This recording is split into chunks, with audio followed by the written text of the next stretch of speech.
Ladies and gentlemen. Hi, Don. Hey, Mitch, what's happening, dude?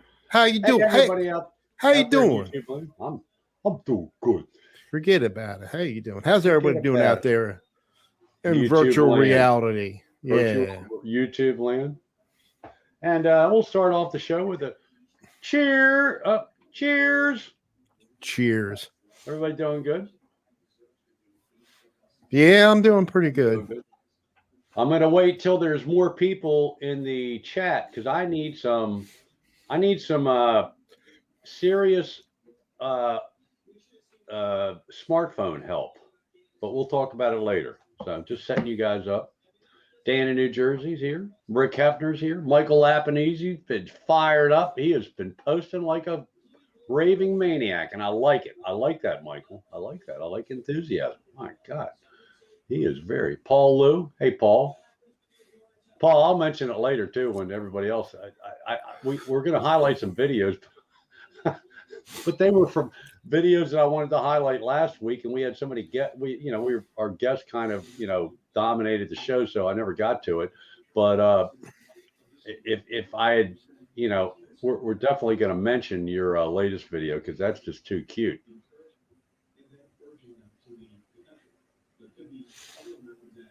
New guitar, boy. That Paul Lou's a guitar. Paul, we're gonna have to have Paul Lou one. He's got such a guitar collection now. We gotta have Paul Lou one, Mitch. Yep. One of these days. I love it. I would love it. Half an hour just talking about his his guitars. Because I caught myself, Mitch. I caught myself. Did you catch that? Yeah. Oh yeah.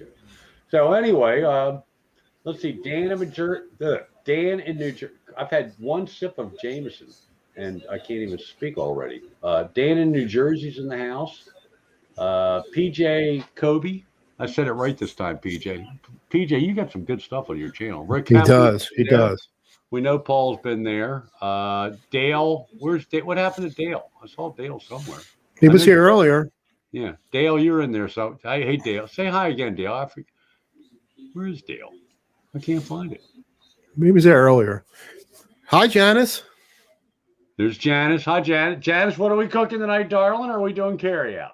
I got to know. Inquiring minds have to know this, Janice. I agree, Michael. Everybody does make amazing music. It's getting to be a more widespread community, I think. And I think, in all fairness, you got to give credit to the hippie, Jeff. Metalhead hippie, he's got, my God, the guy goes on for 3, 4, 5, 6 hours. God bless him. I couldn't do that. And tonight Mitch, I brought up my light headphones. How do you feel? Oh, much better. Cool. These other ones, they're good headphones. I don't even know what the hell I did with them. They're good headphones, but after a while, they're just too tight and heavy. These things are light as can be. And what's nice about these when I'm downstairs is I can kind of hear Janet when she calls me. I forget what they're called. The Air. They're open, I guess. Audio Technica Air something or other. There's like 3 or 4 levels. I got the mid level. Because it can get pretty expensive with these headphones. Mark could come in. I don't hear a thing. She came in yesterday. Try these, Mitch. You should try. I'll buy you a pair. You want a pair? No. I got some. I got nice ones. And she's talking to me. I didn't hear. She's scared. Well, I was on until 6 o'clock. I know. Janet comes up and taps the night before. Yeah, I'm like, give me a heart attack. Oh, there's Mike himself. Do we know this guy? Do I know him? Hey, Mike himself. I think. Janice, wait a second. Janice is heading up to Jamaica Patties. Heating up. Oh, heating up Jamaica Patties. What's that mean? Oh, they burgers. Jamaica, I don't know. They must be real spicy hamburgers. That's very good. Right. Bill Ridenhour in the house. Hey, Bill. I'm going over to Bill and Ann's tomorrow with my wife. We were supposed to go out, but it's so hot. It's just to celebrate. My wife's birthday was yesterday. So happy birthday to my wife. Happy birthday. Janet, she was yesterday. She's the 24th. What's kind of cool about her birthday being the 24th, mine's the 3rd. So it's exactly 3 weeks. So if my birthday's on a Tuesday, her birthday's on a Tuesday. but it's 3 weeks later. Yeah, but, like my sisters. It was too hot yesterday. It's hot, man. I'm telling you, Maryland is Florida north. So I feel sorry for the snowbirds from Maryland. It's got to be one of the they hottest come back summers to we Maryland had. in the summer because it's too hot in Florida. It's like, it says 87, 88 degrees or 84. Real feel is like 90 to 100 degrees, or if it gets to not in the low 90s, the real feel is over 100 degrees. It's so humid up here. Right. Oh, we forgot to mention Jesse's guitars. I said hi to him in the chat. Yeah. But we got to vocalize. I think I said hi, Jesse. And there's Ann Ridenhour. Ann, we'll see you tomorrow at 2:30. I'm going to play the seniors with the senior group tomorrow in the morning early, and then when I get home, I'll chill a little bit, and then me and Jan will be over. Ann and Bill Ridenhour, they're Hollywood movie star swimming pool. They have the nicest pool. I'm telling you, it's heaven. You just go in the pool and cold. And if it gets too hot, but where you sit, they have it's hard to explain. They put an addition on the back of their house, which used to be a deck, but that gives you all the shade down where we sit. So you're sitting in the shade. Although I'll go out in the sun a lot of time and heat up before I go in the pool, but it's so hot, I won't need to be. But anyway, we're going to talk about that. There's Hugh Caldwell. What's happening, Hugh? From Scotland. So I got to tell everybody a funny story. There's enough people in the chat. So I must have been half buzzed. I don't know. But Hugh did a video the other night, and I thought it was really cool, but he didn't put a link to the backing track he jammed to. Okay? So Hugh, I'm going to tell you what I said in what I never hit. When you type in when you type in a comment to somebody's video, you got to hit reply, right? What's the little thing say for it to show up, Mitch? I don't know. Reply. I mean, when you want to send it. You're watching their video and you're typing in a comment, but you have to click something for the comment to show up, right? Well, I typed in the comment, but I never clicked whatever it is for the comment to show up, and I didn't think about it. And then I started thinking, Hugh never responded. The next day, Hugh never responded to my comment. Maybe he got pissed off at me, So I sent you. If you don't send it, we'll save it as a draft. It didn't. No, that's an email. That's emails, dude. This is YouTube. Oh, you're talking about YouTube. On his YouTube video. On his video. I'm sorry. Video. On his YouTube video. So I never hit send or reply or whatever. You got to click for it to show up on his, the comment section of his YouTube video. Enter. What is it? I don't know what it is. Oh, they got that thing. Enter or that thing. Yeah. Whatever it says. Who knows what it says? But you got to click something for your comment to show up in the comment section of the video. So, next day I look, it's like he didn't answer. He didn't come. He didn't, because Q always, comment, replies to your comment, or Hugh always does. So I thought, oh man, maybe I pissed him. Maybe I shouldn't have said what I said, So I sent him this email. He goes, dude, I didn't mean to offend you or anything. He goes, he emails me back. I don't know. He didn't say F, but he basically didn't know what I was talking about. He goes, I don't know what you're talking about, dude. There you go. I felt like the biggest horse's ass that is out there. So what I said to Hugh is I said, hey, Hugh, that was great. But you Scottish bastard, you didn't leave the link to the back, because I wanted to jam to this backing track. And I thought maybe calling him a Scottish bastard, because I think they do that in one of the Monty Python. I don't know, but anyway, Hugh, it would have been a term of endearment if I had typed it in and all, but it was very funny. So anyway, all right, let's catch it. That's enough of that. There's 6-String Brian. Hey, Brian. Hey, Brian. Hey, Brian, you coming back on soon, man? We need somebody on Monday night. There's nothing on Monday night. Well, there's Dave's Guitar Channel, but you're usually earlier. He's off for a while. I know, but come on back on. Quit being so busy, 6-String Brian. And 6-String Brian, I think you need to buy a hollow body Gibson guitar. Why don't you have one? What, There you Brian? go. Extreme Brian, how come you do not have Payback. Yeah, Payback. exactly. How come you don't have something that resembles this? Now, this Maybe. is an Epiphone, but it's got Lawler pickups, and I'll put this up against my Les Paul, almost, not quite, because there's absolutely no access down. I was jamming last night. It's like almost impossible to let's see, so the 24th, the 2012, well, whatever it is, the 23rd fret, whatever these are. How many is it? 12, 13, 14, 15, 16, 17, 18, 19, 20, 21, 22. It's hard to build the 23rd fret to the E, that would be the 24th fret if you had 24 with these or not. So, Brian, you need to get one of these just so you can bum out and not be able to get up to that last note. And I'm not buying an SG. I'm not going to do it. Yeah, maybe in 10 years I'll get one if I'm still around. Mark Tanner's in the house. We're going to feature Mark Tanner tonight we're going to do the video thing, and Mitch has it in the comment. I mean the description of on YouTube of this live stream, right, Mitch? Yeah. Because I think I had one of Mark Tanner's on there, didn't I? I don't think I have any of his. No. Okay. Oh, wait a minute. I gotta mute. I didn't mute. Okay. All right. Well, anyway, but everybody. So today, it was this morning, I think. Correct me if I'm wrong, Mark. But Mark did one of my favorite songs from like my I guess adolescent, teenage years. Behind Blue Eyes by the Who. I'm not a big Who fan, but I like a lot of their songs. And my brother was like obsessed by the Tommy the Who what is that? What are they? The rock opera. What was that called, Mitch? The Who. Tommy, Tom Pinball Wizard.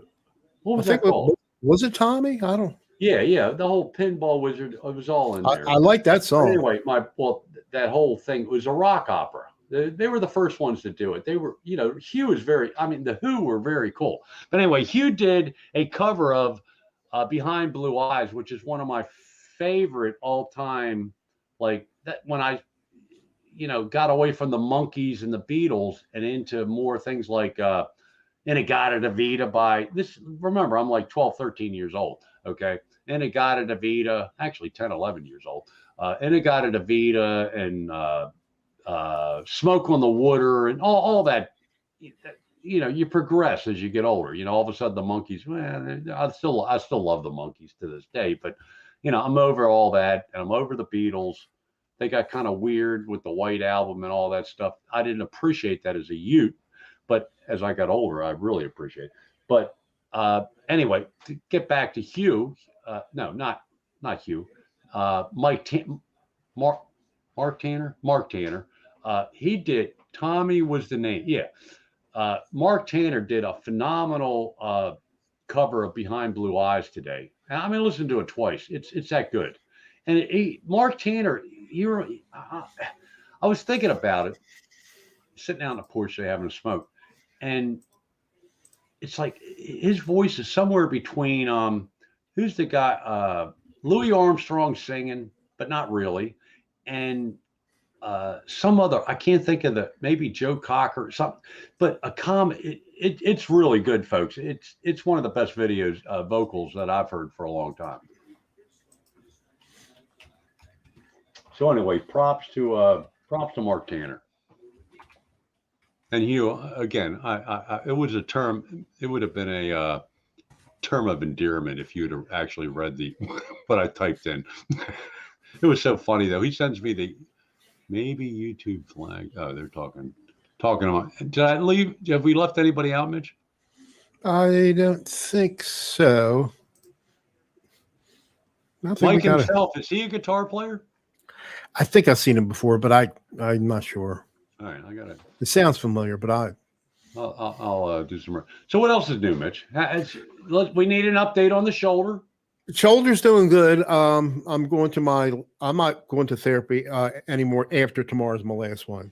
So because the pain's gone. The only thing I just have some pins and needles, depending how I sit. And pain wise, it's fine. And I still got a little bit of numbness in my thumb there, just a little bit, but nothing that bothers me. So I need to go to a doctor for some other things now, and I want to do one thing at a time. So, and that's what I've been doing. I've been messing with Reaper again, trying to figure it out. Yeah, well, Reaper is. I mean, any of the dolls, they're not hard, but there's if you want to do certain things, like here's what I want to. Here's what I want to be able to do, and I hope Francis from Padded Pedal Room comes in late. He tends to come in towards the end of the show, so I want to do like a private, not a private, but a stream with him, but not a live stream. Well, yeah, we can do it. We can do a hangout. We can do a hangout. We can do it in here. We can do it in here, just not live. Whatever, because I think Francis has it down pretty pat, and although right now, and Jesse's guitar. Francis, his channel is the Padded Pedal Room. He's doing a lot of he's really getting into the head rush. I think he's got the big head rush like you have, Jesse. And then their head rush came out with something I guess would be comparable to the Helix Stomp. Where it only has a couple buttons instead of a bunch of buttons to step on. And Dave Guitarists. Hey, yep. Dave, what's happening, dude? Well, Dave, you're in that. Why don't we have Dave come on? If he's probably still at work, probably. You're still at work, Dave? You can come on. Real quick, Dave, if you can hear me, if you're not, I finally got a 1/4 inch working with the Helix, and after 80,000 settings in Discord, I got it working good with the help of John. You can hear the effects in Helix now, so. When I'm in Discord. So we're up to 16 watching. All right. This might be enough people. Hey, I need some help, folks. I need some help from the chat. So we're going to talk golf, but I'm not going to talk about golfing. Okay. So in Baltimore, there's a very exclusive, big time exclusive country club called Caves Valley. And it's such a nice course and a difficult course. It qualifies for the PGA Tour, which is PGA tours like NFL, MLB, NHL, NBA, whatever. It's so they have, at this time of year they have a championship series. So Owings Mills is 15 minutes from my house. Okay, this place is so my wife's going to drop me off Sunday. I bought a ticket through Ticketmaster. Okay, and and I guess the only thing you can do this late because it's Sunday is my ticket is my phone. So here's the issue that I have, folks. I don't know how to use my phone. I've downloaded apps, the Ticketmaster app, and I don't know. I don't want to get there. My wife's dropping me off. She leaves, and I'm stuck there, and I can't get into the event. Almost did it, Mitch. Almost did the GD. We have a guest coming on later. We have a surprise one on somebody else right now. Is somebody else different. Okay, but anyway, before you bring him on, Mike, John, just hold on a second. I don't know how to use Dave. Oh, he's not there yet? Oh, Dave's coming on? Okay, well, Dave's coming. So anyway, I don't know how to use this stupid phone to get my digital or my app or my ticket. My ticket is my phone is my ticket, it says. I don't know what to do. So anyway, I'm going to the country club that I'm playing tomorrow. I think they'll be able to help me out because but it's I don't know how you all live on these phones. And another thing about these phones, before you bring Dave on, I was out back the other day having a Jameson on the rocks on the porch, late in the afternoon, and I'm listening to my latest jam that I did on my phone. Oh my God, it sounded really bad. So anyway, folks, use headphones when you listen to people's videos, musical videos where they're jamming or playing or doing a cover song. Mm-hmm. It really sounds so much better if you listen to with earbuds or headphones in stereo. It's because listening on these phones is terrible. Okay, bring in the guest. I see now. Might not. He's in his car, so I'm not sure. Well, there he is. DR Guitar, Dave. Come in, Dave. He's not here yet. Come in, Dave. DR Guitars. Come in, DR Guitars. He must be having Well, when you connection get home, come back. Try to come back on. connection issues. Because he was going to be on last week. Yes, he was. Technology is not as great as it seems. Dude, I'm 64 years old. I'm like, Mitch is like weaning me onto stuff, and you know, if I can't figure it out, it's like, let me tell you something. You have a problem with your computer, you can trust Mitch. I swear to God. Although I had it, you know, I had issues with anybody coming into my computer, but they have this thing, Team Viewer. He'll come in there, he'll fly around the arrows going all over the place, and boom. I had people in mind helping me with stuff yesterday and today, or yesterday, you know. the other. Or the Don, you most likely need to. I downloaded Ticketmaster's app, and there's probably another app I have to. Yeah, Janice, I know. Janice, you're the same age as my wife. She just turned 68 yesterday.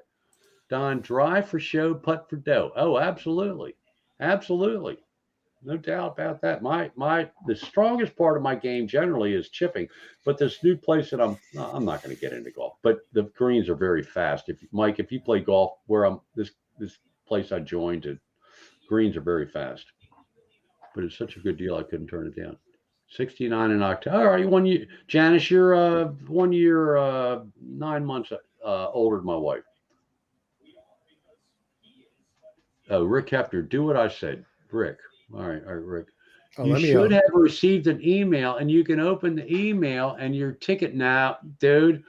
You know what the email says? I wish I knew how to share stuff, Rick. I'm not.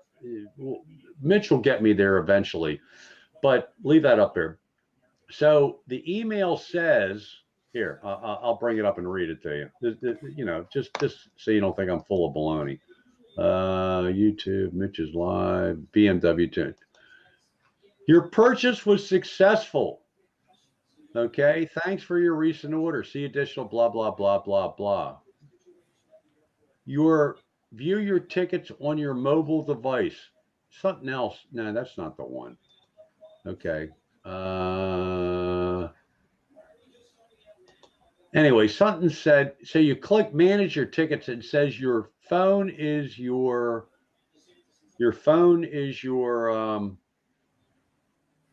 ticket. Oh, view your tickets on your mobile device. I had something. Anyway, I went in there I click what it says to view your tickets, and you know, so between now and Sunday, I have till Sunday. Luckily, it's only Wednesday, so I have 2 days, Monday, Thursday, and Friday to figure it out. I think, because I don't think Saturday can get anybody to help you. Anyway, hey, Dave, DR Guitars, come on. James Miscellaneous is in the house. Just hey, James. Cool, James. We missed you. I hope you're still there, but if you left, if you watch the repo, that was. See what Jesse says? No, what do you say? You got to read the blah, blah, blah part. Yeah, I know, Jesse. Trust me. I just click yes. It's not, Mike, it's not a scam. Ticketmaster is legitimate. But unfortunately, if you want to go to a concert anymore, you pretty much have to go through Ticketmaster. So log in, view your tickets on the app. All right, Rick, I'm going to try that. I downloaded the Ticketmaster app. It took a long time, but when I went to the ticket, it said I have not bought anything recently. So I just, you know, this is like 15 minutes after I bought the tickets. So I'm going to wait till tomorrow. When I get to the club, you know, hopefully they'll help you. Bring your phone over tomorrow. I'll get you 10-year-old next door to show you. There you go, Bill. Good job. Bill's my neighbor. I mean, not our friends, not my neighbor, his neighbor. I don't know. What do you think? That's how much I'm drinking. Cheers, everybody. Jameson. Maybe it's just hit me tonight. Who knows? Yeah, we'll do that, Bill. I'm going to Government Mule and oh, cool. Your tickets on email. Yeah, I thought I could print out. Well, anyway. Well, you could forward it to me. I can look at it if you want. It's up to you. Well, I tried to forward the email I got to say I have a ticket to Janet, but she somehow couldn't print it when our printer, because my computer's not hooked up to the printer. Her computer is. So I forwarded the email. I said, print this so I can at least take this in case I can't get the phone to work. But we're going to get the 10-year-old next door tomorrow to show me how to do it. I like that. I like that, Bill. That's there's a new name, Neil Banbury. Banbury. Hey, Neil, how you doing, man? Welcome to our the Don and Mitch show. I really think it should be the Mitch and Don show, but as we've said before, and for any of you newcomers, back in the day, there was the Don and Mike show out of Washington that you could get in the Baltimore metropolitan, northern Pennsylvania area from Washington, strong signal. And they were the morning drive time show. Rock. I guess, did they ever play music, Mitch? No, not too much. They just talked the whole time, right? They're mostly afternoon. They failed in the morning. They were afternoon. They failed. They tried to go in the morning. They bombed. They bombed. So they were the afternoon drive-by is still big time. Yeah. So Mitch said, no, we're going to make it the Don and Mitch show because it's kind of like, in fact, Mitch did a thumbnail last week, and when he first put it up, he put the Don and Mike show. Yeah, I've done it more than once.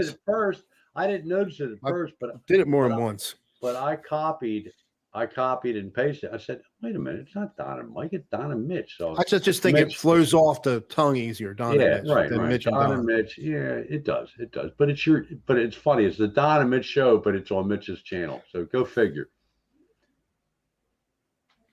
Did Bill say something else? Okay. Wanted to see Crosby, Stills and Nash, and it was $120 a ticket. I didn't go. I'd have paid $120 to see them. I mean, God damn, dude, it's funny. When that show was 2019, 2020. Well, not 2019, 2020. It was either 2019 or 21. Michael, I mean, look, if you can't afford, if that's a lot of money, that's fine. But by today's standard, that's not really that bad. We have our other guests whenever you're ready, Don. Bring him in. All right. Give him an introduction. John, how are you, John? I'm good, man. All right, I got to give this guy an introduction. This is the all-encompassing Weezen Music. John, how do you say it, John? Susan. Susan. How do you say it? Susan. Susan. John Susan. What is that? French? Canadian? No, it's my great Scandinavian grandmother's first name. But from where? That's got to be from somewhere. They originated out of the Middle East, actually. Really? Yeah. Oh, yep. Wow. Say it again, one more time. Susan. Susan. Okay. Yeah, that's how anyway, this guy is, folks, if you haven't checked out this guy's channel and some of the collaborations he's done. Oh, wow. Well, let's just stop right there. Yeah. Mitch, you got it queued up? Yeah. All right. This is this guy. And I mean, he can sing, he can play piano. Well, I'll yak, Mitch. Come on. We practiced this earlier. Yeah, but I didn't keep it up. Just talk a little bit and so anyway, some more. He does. You play out professionally, right, John? Yeah. So John's the whole thing. You can play piano fluently, pretty. Yeah, right? Piano, guitar, drums. Yeah, just drums. About anything you put in front of me, I'll figure it out. Right, but to me, the bonus and what makes me most jealous of people on YouTube is guys like John. They can sing, and yeah, I got it queued up. I didn't start out as a singer though. I started out at really. I know, but yeah, you're very good. Let's see if this works. So this is John playing guitar, and this is the you know what. Turn it up. There you go. Yeah. All the way.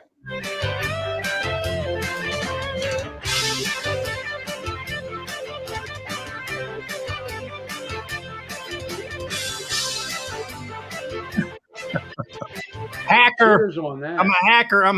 Yeah. If I talk long enough, they won't. Get out of here, dude. Yeah, that's just hacking. Yeah, that was great. That was great. I was inferring the real lead, but I don't know how to play the real lead. It So doesn't, dude. It was close. It was close. It's better enough. than a real lead. It was close enough, and it was really good. And thank you. I watched it. Mitch will tell you this. I watched that video because so anyway, that video I think we're gonna add it to the description. Mitch will add it to the description I'll add it. tomorrow. Yeah, I'm gonna put it in there. Yeah. It's a collaboration with him, KK Drums, Les Nagy, and Laurie's Mishmash. Laurie, which is Laurie's Mishmash channel. Right. And you guys, that was really good. I get a listen to that out of actually doing the production work on stuff like that than I do. You did all that? Okay. Yeah, that's my, to me, that's my joy. That's what I get out of it. Much more than the singing and the playing. I mean, so most of the time I do that by default. You got people like PJ Kobe that's really, really good. And then Les, of course, he played on that one. And you got a lot of great players on these channels and stuff that I hope to get involved with a lot of them. Well, that's good. You should, and they'll be lucky that you do. Yeah, but and you mentioned Mark Tanner. I just listened to his Behind Blue Eyes. Yeah, was that totally one? I listened to it 2 times. I did too. It was really good, man. But the other morning, I get up in the morning and I have my coffee and cigarettes, and I'm basically YouTubing. Okay, and I listen to that, and it's like I said, I always loved that song. Back in the day, when I was younger, and it was go out and dance with it, try to get the chicks to dance with. But anyway, and I'm telling you, I listened to that, and I emailed Mitch immediately. I said, Mitch, have you checked out this video? Dude, that I can play guitar a little bit here and there, but I can't do songs. I'm completely improv. I have no idea what I'm doing, but I kind of do what I do, and that's what guys aspire to play like. So John's great. John's great at singing, guitar playing, and keyboard playing. I mean, you probably play drums too, I would imagine. Yeah, I play little drums. That guy KK's good, man. He's a good he's really good. He's a lot. He's collabed with everybody. Yeah, Metalhead Hippies band. Quite a few other drummers that commented to me. Okay, I got to mute for a second. Okay, right. I got to mute first. I got to take your phone. Okay. Oh, okay. But anyway, I was saying that him doing the double kicks, and that's what I like about collabs is that you don't necessarily have to stay totally on point. That you can kind of put your own inferences, and that's his style. He does. He does that. That double kick is obviously his style. He's probably a metal player. I bet. I was going to I guess we've known each other maybe 3 months. You kind of came into community on some other channels, but give us a little background where you came from, where you're at now, and because it's fascinating story. I mean, I think you're very awesome. I now reside in Florida, and these guys probably all your people. They probably know a lot of this, but I moved here about 1 year and a month ago, I think, something like that, as a result of having to close my theater down. I had a theater in Branson, Missouri, and I was kind of an against the grain kind of guy. I opened it up doing rock and roll music, So, but I kept it within the demographic. So, I opened up an Eagles tribute and a CCR tribute, and we did Southern rock and did I say CCR? I did say CCR. I did that, and then we did Journey actually eventually. So those types of bands were what I was concentrating on to get to a segment of the visitors, which were about 7 million a year. Wow. And I was trying to appeal to the segment that didn't necessarily want all the country that Branson is known for.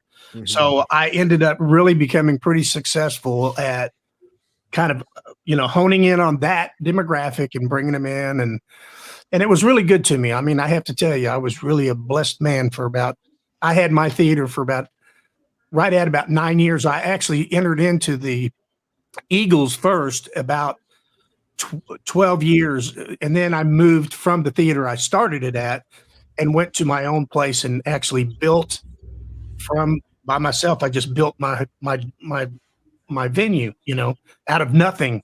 It was a strip mall, and I built it and put the seats in it, the stage, the curtains, everything, and basically, went there and sold, selling tickets, and it just snowballed. That mom and dad would tell their cousins and nephews, and everybody was telling each other, and by the time we got done, we were constant full house, and probably one of the top 10 shows in that town. This is in Branson? Yes. I'm late to the party. I wish I had taken a phone call now. That is very groovy, man. Yeah, it was a good ride. So I hated to give it up, but I was also ready to retire too. I'm 63. How old are you guys? Really? You're about my age. I just turned 64. Yeah, 66. So yeah, we're kind of in, so I was thinking, okay, I can't do this forever. And I was actually starting to look for somebody to kind of hand the baton over to anyway. I'd already started that probably a year and a half to 2 years before COVID. I just couldn't find the right person. And I was going to actually invest and just kind of hand them the baton, let them make a good living off of it, or a family kind of make a good living, to another musician. But it's pretty hard to find a musician that has business sense and the responsibility factor that it takes to run something like that. So it was tough trying to find somebody. And then COVID hit, and I was like, okay, that's my out. Hey, John, in a situation like you're in, isn't it kind of tough? Isn't the downfall of a lot of people the accolades and all that get to their head, and the partying and the alcohol, the drugs, the whole. If you don't have your head on straight, it can snowball out. But luckily, I had pretty good. My wife is incredible. She's just she was with me the whole way. Nothing musical about her, but she's now an ex law person. She worked at a law firm. She's not a lawyer herself, but she did everything. Like a paralegal? She was a paralegal. Yeah. Okay. So she's really versed on that. So she kept us clean, and she also did the accounting side. So she kept us all very, very tight on everything. And business wise, I kind of took that by the reins as far as the operations were concerned. So I know from experience with friends that paralegals are very underrated. Yeah, she did everything. She did pretty much everything for those lawyers. I have to say something real quick. There's a friend I met online. I actually met him like 3 or 4 times. I think it's him. He's Apollo too, but he drives those small jets. Chuck Finley is in here, and I think hey Chuck, if it's Fred G, the gentleman I know, and you fly too. You fly yourself. Yeah, I became a private pilot. Just do you fly too, Don?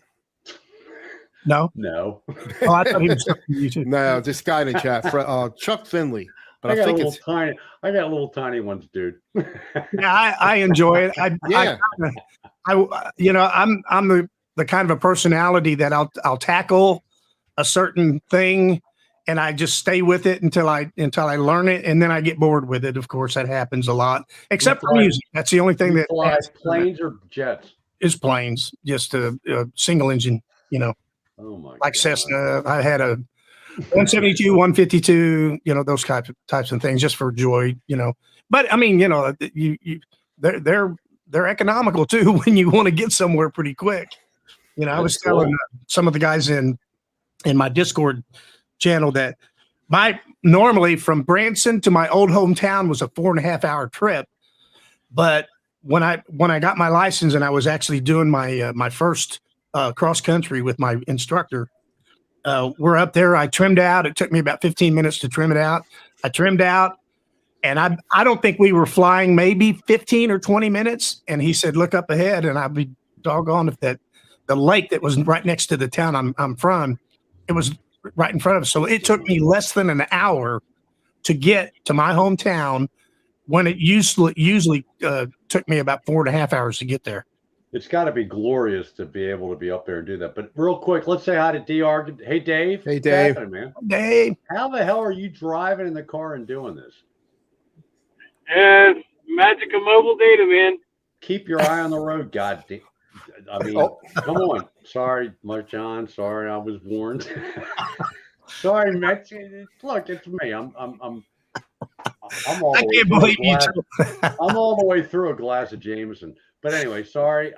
Anyway, but Dave, how you doing, man? All right. What's the temperature down there? Like 110?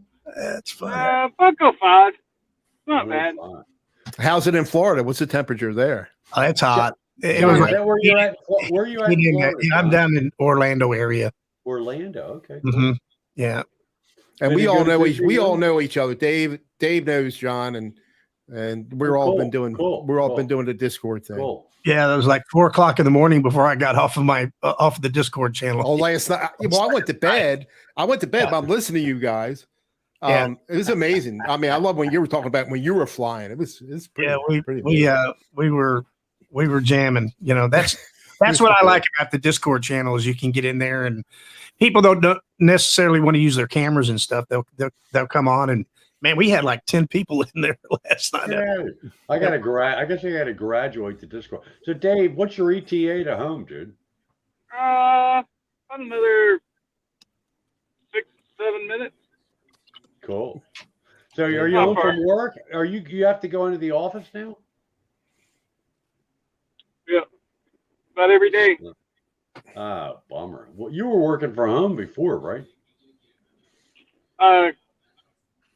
I started, about a little less than a year ago. I was working from home, or a little over a year ago. I was working largely from home. But once I changed roles and went in the IT role, I've been mostly in the office every day. Oh wow! I didn't know that. I didn't realize that. All right. Yeah. Cool. All right. Well, get your ass home, dude. and thanks to John's help, I finally got a 1/4 inch working with my Helix, and maybe I was just putting a bad cable in, and then we got Discord working where it doesn't mess up with the sounds. Of course, it might change next time we go in because I replaced the condenser mic with a dynamic, and like we'll see how it sounds the next time. Yeah. All right. Before I go and try to catch up with the chat here because I've been ignoring it completely. John, what do you play through when you play guitar? Like you did the thing with Laurie. I have a multi-effects thing. I'm no technician. A lot of people get into pedals and blah, blah, blah. Which one do you use? Yeah, I'm GT. Is it 1000? The Boss. It's Boss GT. GT 100. Okay. Yeah, that's an old yeah, one. most. Okay, I can usually get anything that I'm looking for off of. Right. You know. Exactly. So I mean, the Helix is overkill, but I got it. I probably should have got the Boss because I had a Roland GP16 years ago, which was very cool. Roland GP16 was the first one where you could. This is back in the late '80s, folks, where you could change the where you placed each effect, so you could move effects around. But we'll get into that another time. We'll talk about that. Yeah. But John, you sound good, dude. Well, thank you. I appreciate it.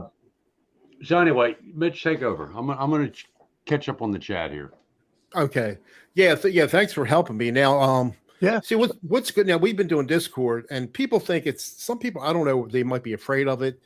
Discord's not going to go out to the internet. It's just people within whoever you invite. Oh yeah, it's very private. It's very just private. Very interactive. Now you could share the stream. You could share a stream on OBS and stream it out. But that's actually why I like it so much is because if you're doing a stream on YouTube and you play somebody else's stuff, you run the risk of being struck. The copyright strikes.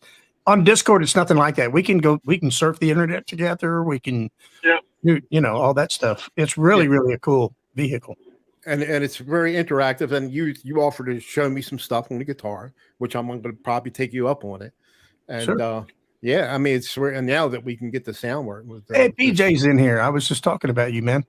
Oh yeah. He and I are slated to do another collab together. Yeah, I think I've done maybe two with him already. He's a great guitar player. He's very good. Hey, Guitar Hack's in the house. Hack. Yep. What's happened? I missed you. I missed it today, but No, there's nothing to be afraid of Discord. It's just it's safer than any of the others. It's safer than this, actually, really. Yeah. This stays up on YouTube. Discord doesn't stay anywhere. Yeah. What happens on Discord stays on Discord. Yeah. Yeah. I'm all about that. It's very addicting. You can be on there till, like I said, I've been on there many times till 4 or 5 o'clock in the morning, and I'm going, what? Because the time passes so quick on there. Yeah, we got some interest. Really, I mean, the people we talk to that are in there, they're really good people, and no one's trying to blow smoke or anything.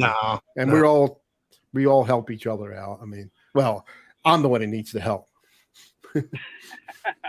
I don't know about that, but but it's a lot of fun. You can talk about anything and everything, and everybody pitches in. I think I've learned more about everybody on there a lot better than trying to do it on a live stream, which is a lot more fun to me. So that when you get on a live stream, then you've got something to talk about, because you've already known each other. Speaking of that, the live streams, are you going to plan to do like a weekly thing or some kind of? Yeah, I'll probably get back into it. John, why don't you do a show, man? Like everything's wide open. Here's the deal. Here's the deal, and my reasoning behind trying to stay away from it, because these channels, especially like this one, Dave's guitar channel, Laurie's channel, the Metalhead, and there's a couple more. All of them are kind of the same bubble. Right. And what I mean by that is that, like right now, a lot of the names that are flowing through the chat are the same names that would be on, if I went live. Right. So to me, different. I would rather the collective, whoever's doing the stream, I would rather everybody kind of join that and be in on that. And if I'm doing one and you're doing one, then they have to make a choice of where to go and all that stuff. And I'm not interested in hey, John, let me throw something else at you here, because sure. A lot of people right now, especially at this moment, are kind of taking a break. For instance, Guitar Hack's taking a break. Six String Brian's taking a break. I think Dave's taking it. Dave's guitar channel's taking a break, right? Didn't you say, Mitch? Yeah, he is. Yeah. So I chatted with him last night on Messenger, and he said he's gonna lay out for a while. Which is fine. And I mean, Dave, just on chatting though. Just on chatting. He does a lot of shit. Well, I understand it, but especially in different parts of the world, because you remember these are worldwide. Like we've got Mark Taylor in Australia, we've got Hugh Caldwell in Scotland. We've got a lot of these countries are more locked down than the United States is. Yeah. So these people have, it's a nice release for people. I thought a couple times, it's like I just didn't really, I'm upstairs right now in this room here, right? But I'm generally downstairs on another computer that Mitch helped. Mitch helped me get this computer that I'm on, and he helped me get the computer that Mitch is the greatest. Okay, Mitch is a great guy. Everybody, yes, you are. Shut up. So, but the point I'm trying to make, John, is that people are thriving for live stream. So it's. And it might be the same. And I understand what you're saying. You might. I think I do have something unique to offer that I can get on my streams and do production stuff. I think it's boring to a lot of people, but I'm going to go ahead and take that avenue. Whereas a lot of people talking guitars and other stuff and doing collabs and show people how to do stuff. I think you'll be surprised. That's what I think I want to try to do, even if I think it's silly or whatever, I'm going to go ahead and just start adding some things like that. I mean, you don't need to do a show like me and Mitch do, which is basically about not a whole lot. Yeah. But you have a lot to offer because, I mean, come on, dude. You're in Branson. Come on. Yeah. There isn't. I challenge. I actually got some pictures if you guys want to see them. I couldn't find them yesterday on Discord. Mm-hmm. But I actually went through my phone and found some pictures of the theater. Sure, I'll show it. The point I'm trying to make is you have so much to offer, and I mean, I don't know. You sound like you're kind of retired, so yeah, I have so much to offer, and are so legitimate that a lot of people would like. I think would dig your. I mean, if you did a live stream, I would be watching each week. Wow. Each, Okay. you know. I mean, So that's just to give you an example, but I'm only one person, but I think anybody, and you'd have everybody here, and plus you have quite a few subs, right, on your channel? yeah, they're kind of illegitimate in my mind. Well, some of them are. Because I was all about it. I was told, hey, go to this Elite Baton, do a whatever, whatever. And I did. And then all these Indian people from India, which I love them. They were great people. Indonesia. But hey, John, if you want to pick up about 10,000 subs, do a Alabata yeah, that's what video, Yeah, that's what I was talking about. So we lost Dave. to me, that wasn't legitimate. So I don't know. I know what you're saying. But I do have a lot of people that do follow what. But it is legit, John. Real quick, it is legitimate because those people over in Indonesia, it's like Mitch gets he gets comments. Uncle, when are you going to do another? All right, Yeah, every now and then I do. Yeah. Okay, so here's me and this is my idol. I talk about this guy a lot. That's Mark Farner from Grand Funk Railroad. Yeah, I saw him before in Baltimore. He came through Branson, and hey, John, I got to meet him and really tell him how much of an influence that he's been on me all these years and stuff. Did you ever play with him? No, I didn't. One of these days I'm going to try, but this is this is what the lobby looked like. And I tried to keep a real retro look on everything. We did t-shirts like here's the Eagles tribute and CCR and all that stuff. And I would just develop these graphics, but this was kind of the lobby. It doesn't look like much from the pictures, but it was a lot of fun putting all this together. I put record albums on the walls and big posters. I actually had my own printer that I printed all this stuff on and then mounted them on what they call coroplast, which is like a plastic corrugated. It's like like cardboard box, only it's plastic or vinyl, and it's real rigid. Then you walk into the theater with this. So that's what the lobby looked like. And then we had this was our ticket, thing. Then I had a hallway that you went before you get to the theater. I had a hallway that people went down, and this was all had black lights and it was all colorized. You can't tell it here because there's a flash, and I put a lot of Les Paul guitars on the wall. And look at that. I actually had descriptions from each guitar underneath it, and pictures of the people that played these style of guitars, the exact guitar, And then on this wall, I had posters and handbills. John, you bought all those guitars? Yeah. Wow. You still have them? Yep. I've got all of them. I've got what's that? A lot more than that. What's that blue checkered? That's one that I actually wrapped that myself. I printed the vinyl on my printer, and it's like when you're doing a car wrap, it's the same kind of material, and once it sticks, it's there, So I don't know what all that means, but that is I'm a big. You've seen a car that's that's been wrapped, right? Yeah, well, I guess same concept. That is very cool. I printed up that this pattern on basically it's a piece of vinyl with a glue, with the sticky back on the back of it, and then I learned how to apply it. I did it with my posters and all that stuff too. So my God, you got more Les Pauls than a Guitar Hack has. Oh, I've got a lot more than this. So anyway, now this is as you're walking in. Then I had a little sales area, and then we would do autograph sessions here. They would buy pictures and stuff, and then we would sit in these chairs. And then that's an outside event. That's kind of a stage look. This is kind of as you're turning around from there, you're looking into the seating area and stuff like that. That's Bill Medley, and this guy right here was doing the show with me, and he was doing. I'll tell you what was going on is he was doing the Journey, and Bill Medley heard him singing at my theater and said, "I want to stoke back up the Righteous Brothers," and so this was the night that he came to see him. Yeah, and so he added him. If you go on the righteousbrothers.com or all that stuff now, you'll see my buddy Bucky here.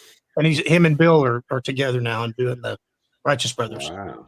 So another picture of the lobby. This is downtown Branson. They have in like a water, fountain thing, and then with fire, and we were doing the Southern Rock tribute out in front of it, during Hey, that. John. Yeah. So Yeah. you're my age, okay? Uh-huh. So go back to like when you were like let's say a junior, senior in high school. Yeah. What music were you into? Grand Funk, Doobie Brothers, Seals and Crofts. Okay. So I'm Like gonna stop you. When did you get into Southern rock? When they came out, I remember distinctly being in my bedroom and my sister coming in and pulling out my headphones I had a 45 record player that had you remember those little earbud deals that you got from a transistor radio? And that's what I was listening on from my little 45 player. Really? She said, you got to hear this. She had a little transistor radio, and she said this, and back then AM radio was what was big, and it was rotating all the time, like every 15 minutes. What state was this in? That was in Missouri. Yeah. Oh, Missouri. Because in that time frame, because you're just about my age, 74, 75, we started with Allman Brothers. We went from blues to Allman Brothers to Marshall Tucker to Charlie Daniels to Leonard Skinner, and then some of the offshoot bands like Grinder Switch and blah blah blah. But we were really, really big into Allman Brothers and Marshall Tucker. Yeah, we got there. I did get there. Not as much. I served in the armed forces from 1975 to 79. Oh, during that time frame, I missed a lot. You went right in as a young buck. Yes, I did. Yeah. Wow. Well, God this year's a veterans event that we did. I appreciate your service, dude. I appreciate your service. Yeah, no problem. Hey, this is a veterans event that we did. There were 5,000 people that showed up for this thing, and we were doing the Eagles tribute on this one. And there's the shot of the auditorium, and that was really, really cool to play that. We did the Eagles tribute. We would get booked. People would come to the show at the theater, and they would see the production, and they'd say, "Oh, we got to have you do this or do that or do this," and we would get called to do these events. And I did one in St. Louis that drew 17,000 people. It was an outdoor event, and I couldn't believe it. I was blown away. I think I've got pictures of it somewhere. I don't know if it's in this stack or not. This is a Southern Rock look. This is what I went for that. So this is the Southern Rock kind of promo. I'm trying to get to, and then I went in partners with this was across the street from me, and it was just a blank building. So this is a mock-up of what we were going to do to it, and we were going to make it a theater, and we did. And he was from Canada, and we partnered up, and I was a 30% partner.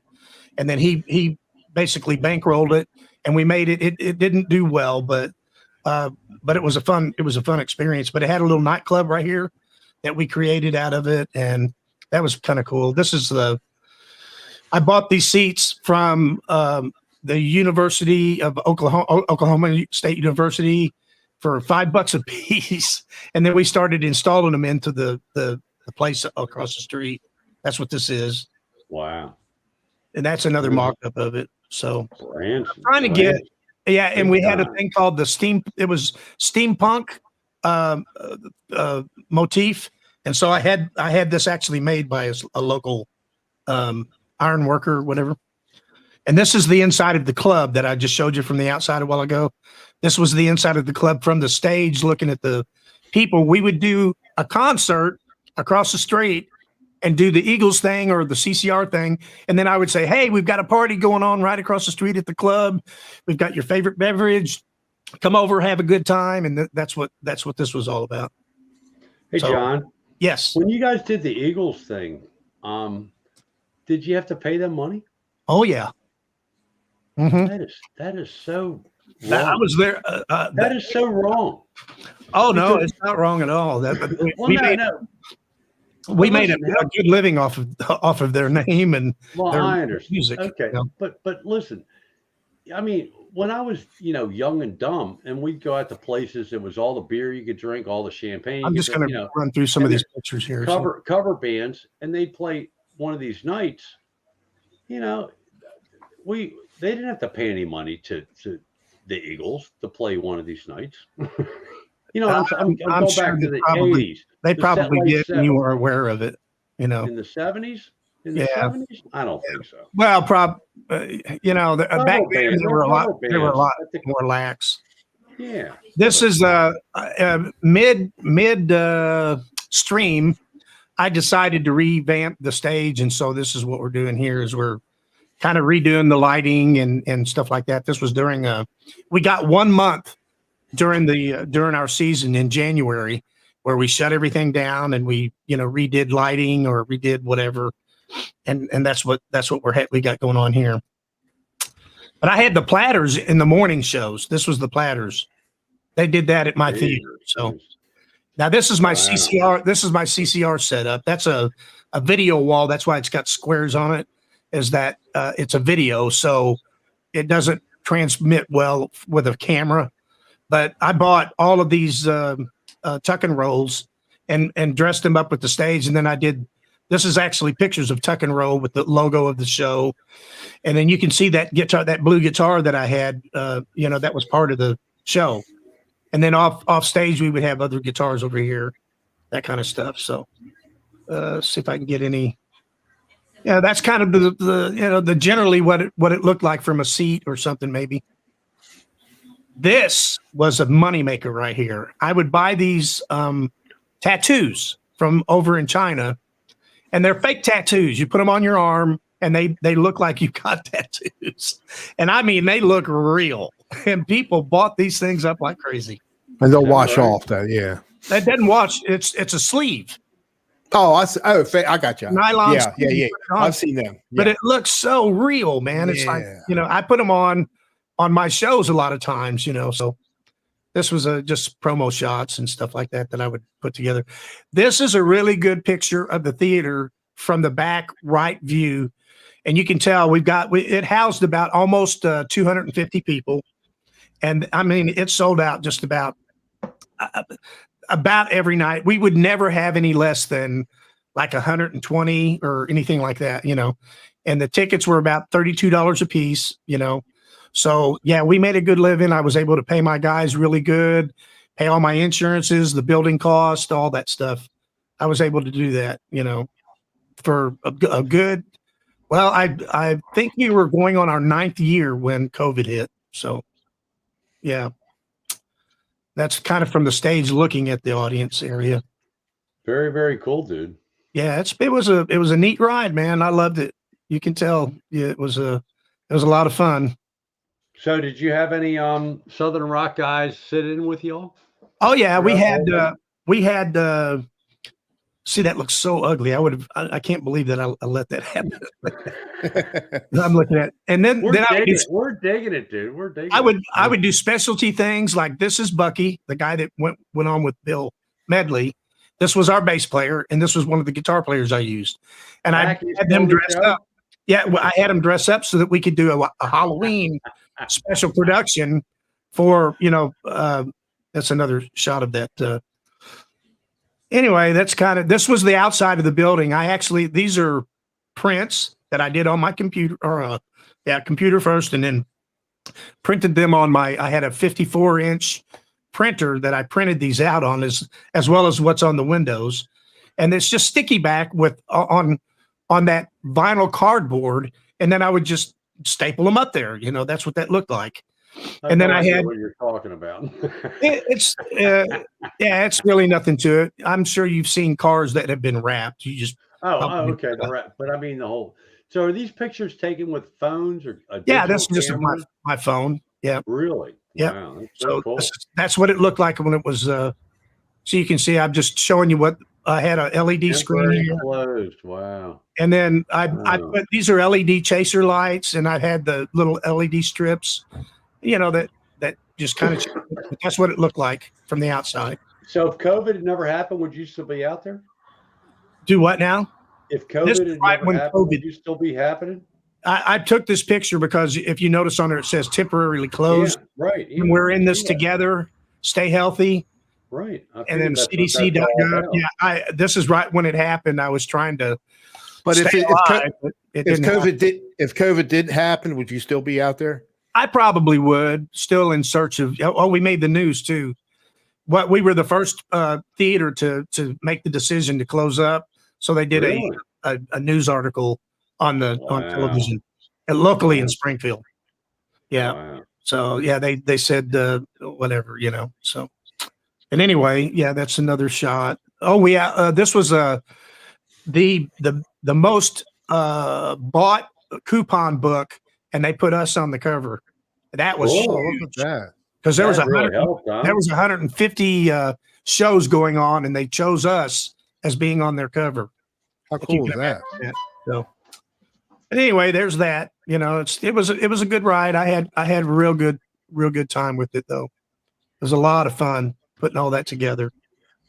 So I'm thinking back because that's a place probably when we were a little younger, maybe 5 years ago, we thought about going there. We could have gone there, Branson, and we could have seen your show. I mean, we never did though, but we thought about it. Probably did. We would have done all the shows. Yeah. Yeah. If you stayed a week or 6 days or something. Yeah. Some of my best memories are when people would come in and they would say, you know, because you give me kudos for my production work.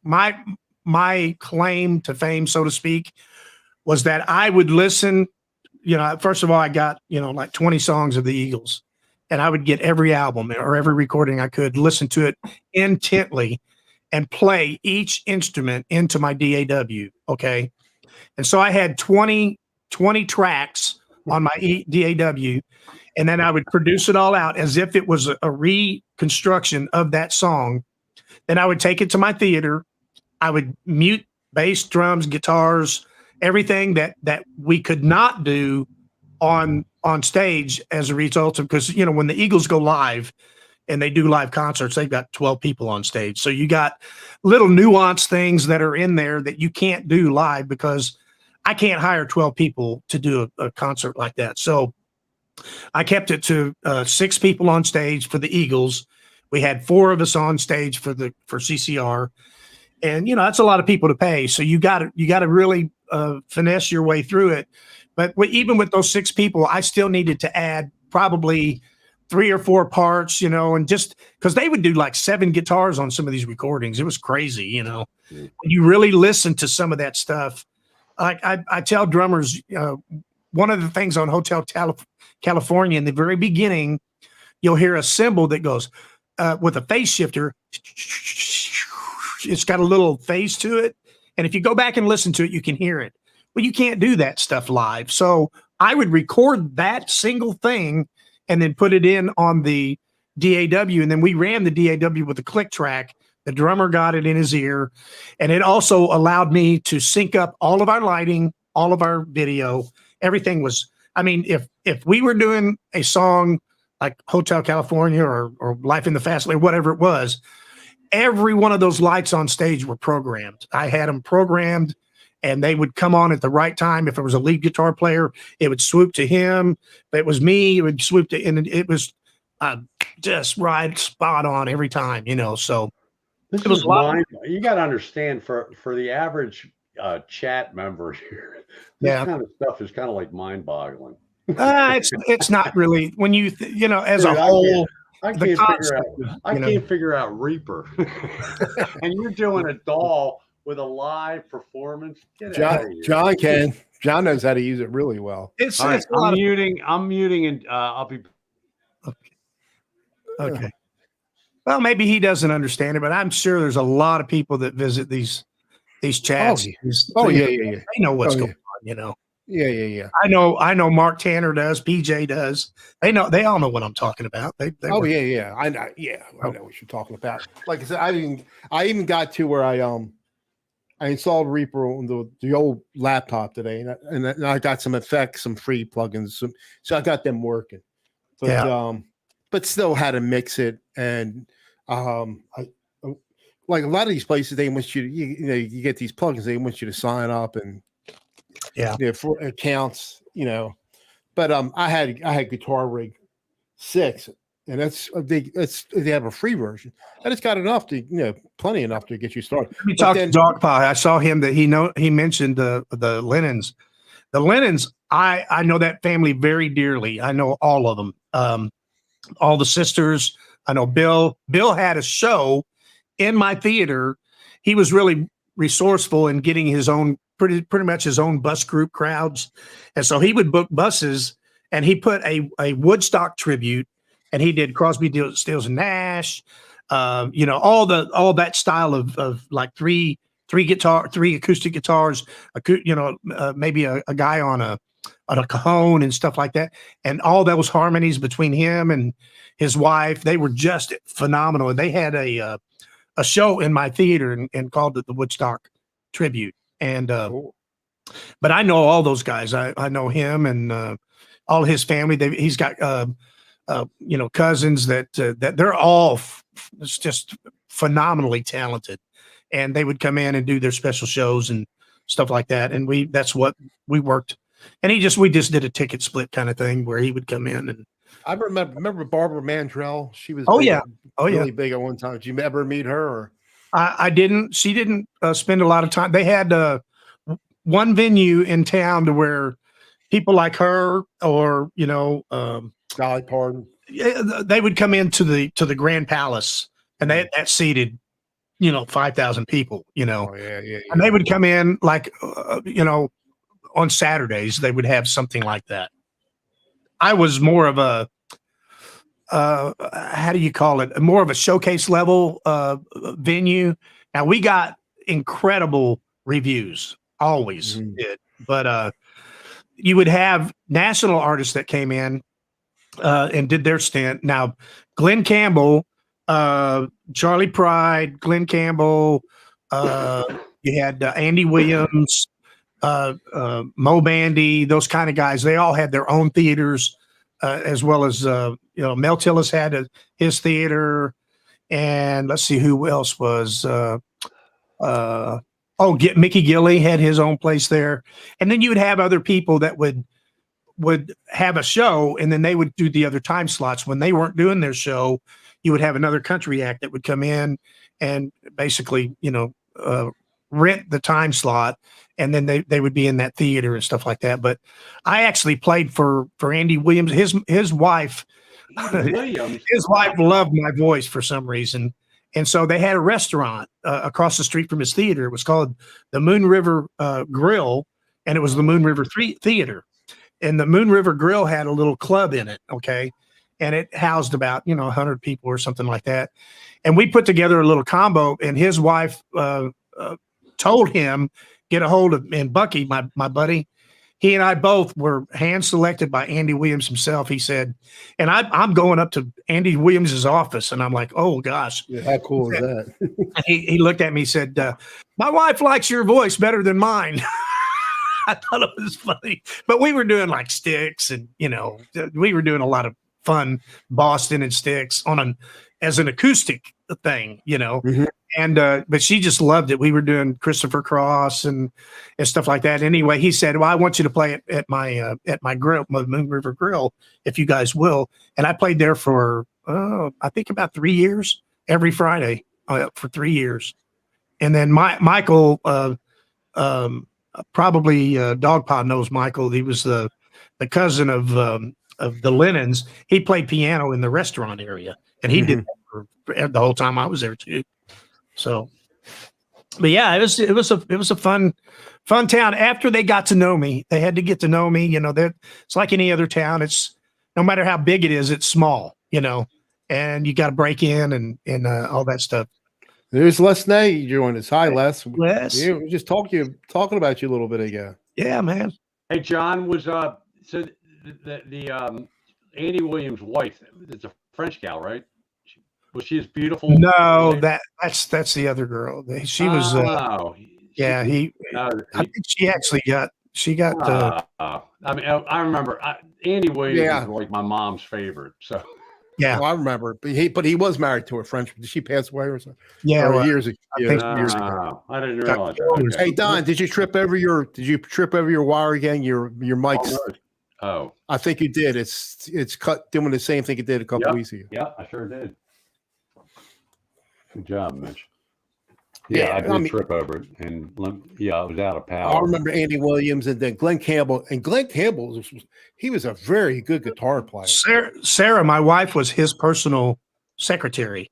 Oh, really? Yes. And he got mad at her really bad one time. He called back to the office and he said, I've got a driver for golfing. Got a driver coming in on UPS. I want you to ship it out to me. He was like on a road gig somewhere, wanted to ship it out to me as soon as it comes in. And she says, okay. Well, she shipped it regular UPS and it wasn't going to get there for 2 or 3 days. He wanted it overnighted, and she didn't know that. He didn't say that. And I mean, when he came back, he chewed her up and down. And well, I really wanted to use that at this tournament, or whatever, really jumped on her. But she really revered him, man. He was really a talent, man. He was very good for the community. There was a lot of, we had all kinds of people, Oak Ridge boys, even. Let's see. They had what's his name that got that comedian, the black comedian that got popped. I'll think of him in a minute. Oh, Bill Cosby. He would come in on weekends and just pack him out, man. He did really good too, And Yakov Smirnoff, you ever heard of him? Yeah. Oh, yeah. I remember he was big. He was there. He was there a lot. I got to know him pretty good. He never did it for me, but Bill Cosby, man. When I was a little kid, I had all the Cosby. Yeah, he was records, funny. Oh my God! As a kid, we'd cry. We'd sit there and cry. We'd laugh. He just recently got released. Yeah, I heard that. Now the other guy. What's the other guy? Jim. You were going to try to do some stuff with. I can't remember his last name. You were talking about. Yeah. He's like in his 70s or right close to 8 and is close to 80 now. Some country singer. He did satire comedy. That I was going to work with. You're friends with him. Yeah, you mentioned. I can't remember. Is his first name Jim? Oh, Jim Stafford. Yeah, Jim Stafford. Yeah. Theater there. Yeah, I remember him. Yeah. He's a funny guy. He lives about 15 minutes from me, and we had dinner like 2 or 3 weeks ago, and we had discussed what happened when I shut my theater down. I kept all my equipment because it was, it was going to go out the door for 25 cents on the dollar. And I just wasn't, I just couldn't let that happen. So I brought it all with me to Florida. Cool. I rented a big locker and put all the stuff in there, and it's just kind of sitting. Either I'm going to get back at it. Now, what my idea was and what I discussed with him is if we could find a venue that has lost their tenant over COVID maybe or something like that. I mean, I've got all this gear. I could build another theater just like that. I could do it. Do it, dude. And then Jim has agreed that if I do that he would he would perform in it, so that he would do a weekly performance in there as well. And then we could do the tribute acts and maybe have some other people come in that I know. I know that name. What songs did Jim Stafford do? I know that he had Wildwood Weed was one of them, sitting there on that sack of seeds, he had My Girl Bill. I don't My like Girl Bill. I remember that. Okay. He was pretty well known. He was all over the Smothers Brothers, and I remember on TV a lot. Yeah, he was pretty. He was on Glenn Campbell quite a bit. Hey, John, I gotta ask you. So I gotta ask you this. You're in Branson, right? Okay. Yeah. Did you ever meet Dolly Parton? No, she never frequented Branson. She had a business there. I thought she was Branson. I thought she was part of Branson. No, she owned what they called Dolly Parton's Dixieland Stampede. I've been there, but she never came there and performed. No, she came in here. Do the grand opening there. That breaks my heart. But she has Dollywood. There's a different place. Tennessee, right? Yeah, that's in Tennessee or whatever. Yeah, my who were the biggest out in Branson back when it started? When it started, what started it all was the Osmond brothers, Andy Williams, Jim Stafford. Then you had Yakov Smirnoff, the Oak Ridge boys, Okay. Charlie Pride, those kind of guys. Charlie Those- Pride. Wow, I love Charlie Pride, man. And that's Cool. when I first moved there. That was like in 1998 is when I moved there. And I had this big idea. I'm going to start a 70s show. And this was in 98. I was like, surely, people want to hear it, but it wasn't accepted well. So I kind of fell on my face on that one. Nobody was going to buy into it. And I didn't have the budget to really, but about 8 years later, after that, then I got a phone call, and there were some well-known guys that were going to try to do an Eagles tribute. And I thought, I like the Eagles. I like the Eagles. So that's what started you with the Eagles thing. Started you? Here's the way it happened is that I refused doing it because I was too busy with another project at the time. They went ahead and went for it, and they were only open for about 2 months, and really they couldn't get the people because it was too early in the game. So I got a call from one of the musicians. What's the time frame? What time frame were we? That was 2000. 16, I want to say. Really? Yeah, something like that. Maybe earlier. No, I'm sorry, 2008. I'm sorry. Okay. All right. Yeah. What am I thinking? Close enough. Yeah. Close enough. 2008, 2007, 2008.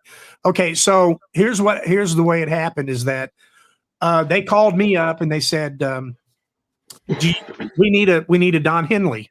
Would you be interested in doing it? And by that time, I'd moved on. I was doing sound and production work for the Oak Ridge Boys in their theater. They had a Oak Ridge Boys theater, and they had another show called Country Tonight, and I was doing all the production work for that.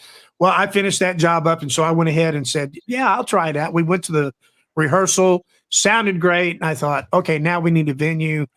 I had met a guy. I played at a late night band, and I met this guy, and he said, man, my dad's got this movie theater that he's trying to transform the movie theater into a live venue. And I said, well, let me, he said that he was trying to get the retro band that I was in at the time. I said, well, this band, all these members here are in different shows. We couldn't do that, but I've got another idea. These guys that called me up that used to be in this Eagles thing. And he said, yeah, give me a call. So I met with the guy and he said, okay, we'll ticket split it. And we did that for about 5 or 6 years, I think, in his venue. Did you do drums and sing? No, I played guitar in that. Oh, and okay. basically did a lot of lead singing because they moved Don Henley out front too. They didn't. Yeah, I know they did. So, but that's where it all started.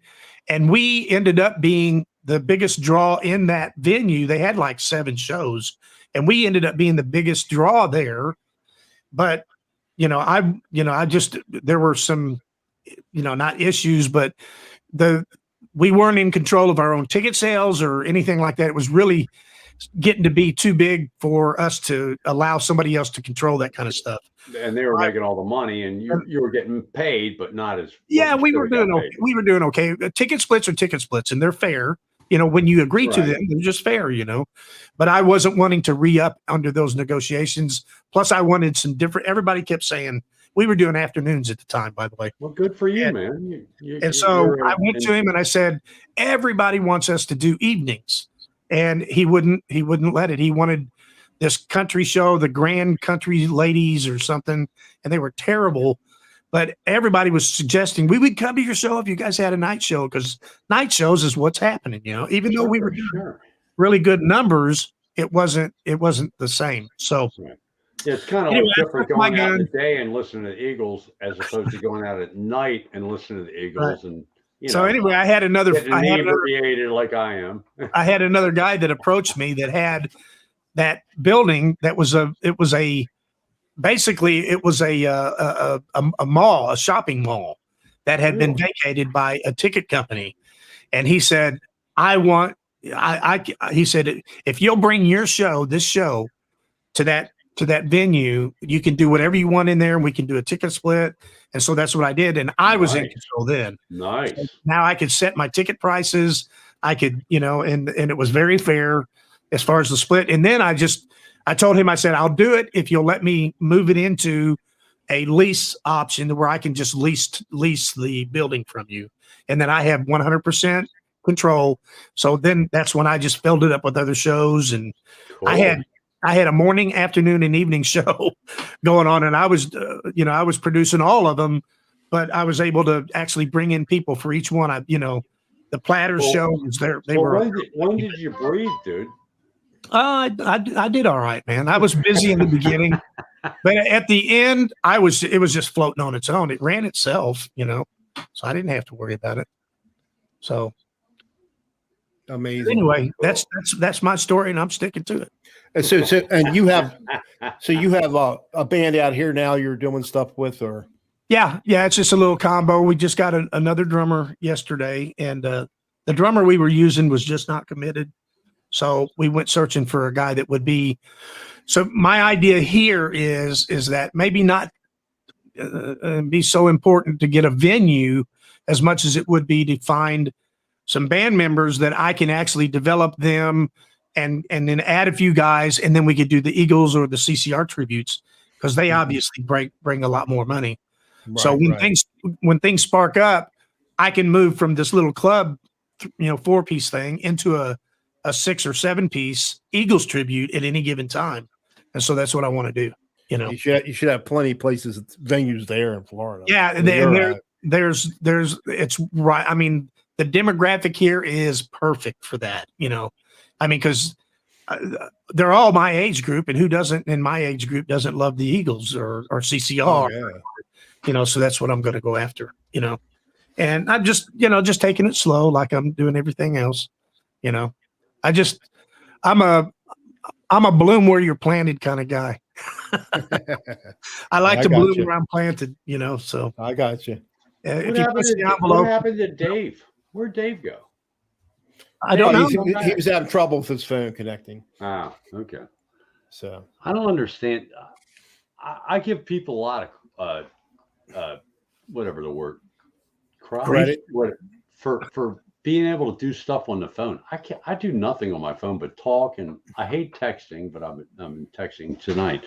But I don't know how people do everything on the phone. I have a laptop in front of me, which Mitch helped me buy. This is my which one? This is the Acer, and I have a Lenovo downstairs. It takes a little bit of strength, Don. It takes a little bit of strength, but if you'll push up really hard, you'll get rid of that rock that you're living underneath. I do live under a rock, dude. It's 2021, dude. It's amazing, dude. You do the lighting, you do the production, you do. You're out there singing and jamming. He does his own audio, video editing. It's everything, graphic designer. It's all hand though, man. Once you start, it's all over the top, dude. You do the same thing, Mitch. You're into video editing and graphics and guitar, and it's all not in your class. No, I do the Q8, Zoom Q8, no editing. What my philosophy is try to spend as much time on everything as you always do. Kind of, if you're committing to 2 hours of time of your day to do something, then split it up into everything that you want to do that means something to you. It's a little bit of video, a little bit of guitar, a little bit of this, a little bit of that. Right. And so that's what I do. And over time, they're all going to, lift up a little bit, and be better than they were yesterday, so because I'm a learning kind of guy. I love doing that, I'm pretty satisfied with my video editing, just because I don't do anything fancy, maybe some light stuff. Which is good for me, and I can still put some effects stuff on there. But now trying to do stuff with Reaper, because I'm used to just playing some scales against a backtrack. Well, maybe I'll try to learn how to play a song all the way through and go that route. I'm at in my as far as my guitar playing is concerned, I feel like I'm at a plateau. I could probably work, 6 hours a day trying to build up my speed and learn some more scales. And you're fine. Dude, from what I do, it's plenty enough for me. It's great. Very, very, very good. At my age, I'll just stay right here, and then I'll spend that other time doing something else that, a big challenge for me was flying. What, I spent a good probably 10 months on that, just dedicating my life to learning that. And I love it, man. If you guys ever get into VR stuff, and I like to play poker too. I get on VR and play poker. I love to play. But I like to play live. I'm not doing it online. Yeah. But it's kind of cool. This country club I joined, they actually have some poker things. I'm like so psyched for that. They have a little thing not too far from where I live, and it's you go in and I think you give $5 or something for the ante or something just to help pay for the waitress, kind of deal. Right.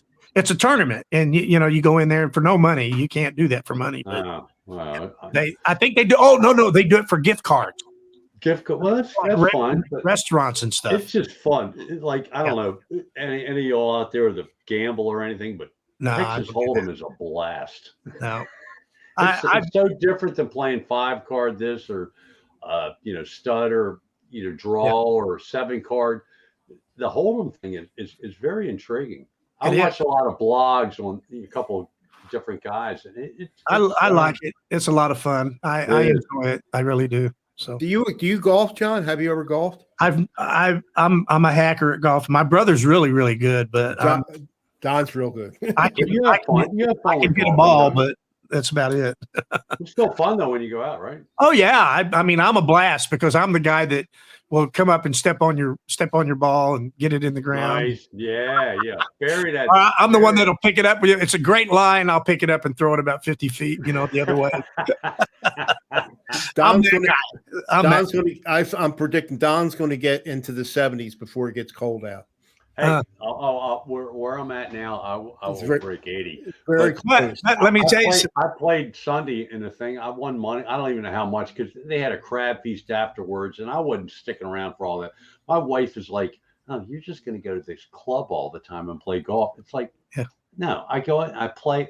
I only joined to play golf. In the Baltimore area, country clubs are having a problem. They don't have, the people are dying. That paid all the money, that paid, a lot of country clubs, you got to pay like thousands up front, and then you got to pay hundreds a month on top of what you're paying your dude. You got to buy food there and all.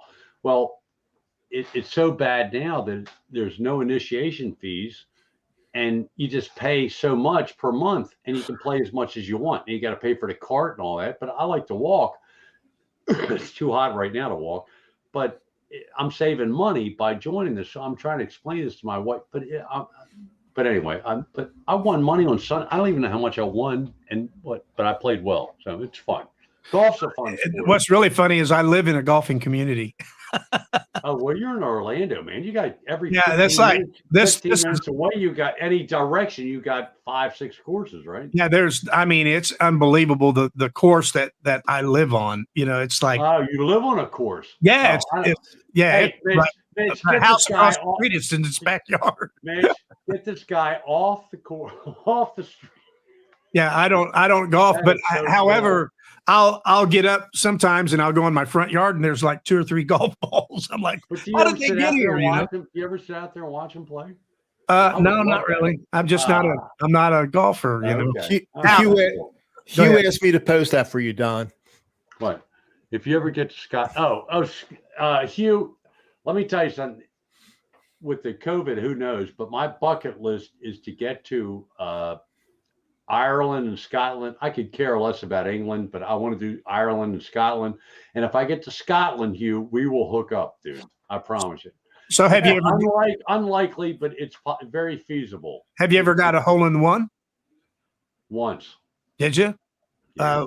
A par 3, obviously. Par 3, par 3. It's short. It was like 110 yards. My brother got one. I think he actually has 2 now. Yeah, I think he got one last year too. I've been very, very close on several other, within inches, but one time, like we're there, it's like, where's my ball?